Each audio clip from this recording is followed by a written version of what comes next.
রেকর্ডের রাজত্বে একাধিক মুকুটের মালিক লিওনেল মেসি। প্রতিনিয়ত তার মুকুটে যুক্ত হতে থাকে নতুন নতুন পালক। শনিবার রাতেও জোড়া গোলের নৈপুণ্যে প্রথমবারের মতো MLS প্লে-অফের সিরিজ জয় করল ইন্টার মায়ামি। একই সঙ্গে 400 অ্যাসিস্টের রেকর্ডও গড়েছেন আর্জেন্টাইন মহাতারকা। এখনও পেশাদার ফুটবল খেলে যাওয়া আর কারও এই কীর্তি নেই। তার দুর্দান্ত পারফরম্যান্সে ন্যাশভিল এসসিকে 4-0 গোলে হারিয়ে ইস্টার্ন কনফারেন্স সেমিফাইনালে জায়গা নিশ্চিত করে ফেলল মায়ামি। শনিবার ফোর্ট লডারডেলের চেজ স্টেডিয়ামে অনুষ্ঠিত ম্যাচের 10 মিনিটে ব্যক্তিগত নৈপুণ্যে এগিয়ে দেন মেসি। বিরতির আগে মাতেও সিলভেত্তির পাস থেকে করেন দ্বিতীয় গোল। এরপর দ্বিতীয়ার্ধের শেষ দিকে তাদেও আলেন্দে টানা 2 গোল করে বড় ব্যবধানের জয় নিশ্চিত করেন। ম্যাচের চতুর্থ গোলটিতে সহায়তাও করেন মেসি।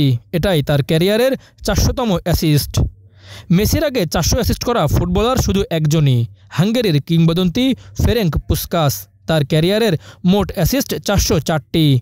মৌসুমে সর্বোচ্চ গোলদাতা হিসেবে গোল্ডেন বুট জেতা মেসি এই সিরিজে 3 ম্যাচে 5 গোল করলেন।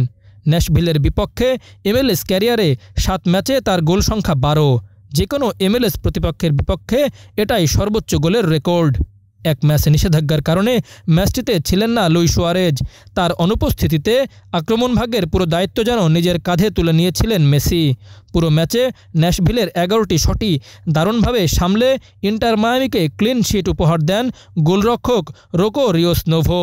সিরিজে 2-1 ব্যবধানে জয় নিয়ে ইন্টার মায়ামি এখন সেমিফাইনালে মুখোমুখি হবে দ্বিতীয় বাছাই এফসি সিনসিনাতির। ম্যাচটি অনুষ্ঠিত হবে ওহাইওর টিকিউএল স্টেডিয়ামে। এই জয়ে অন্তত 1 ম্যাচের জন্য অবসরের অপেক্ষা বাড়ল সার্জিও বুস্কেটস ও জর্ডি আলবার। দুজনেই মৌসুম শেষে অবসরের ঘোষণা দিয়েছেন। MLS কাপ ফাইনাল অনুষ্ঠিত হওয়ার কথা 6 ডিসেম্বর।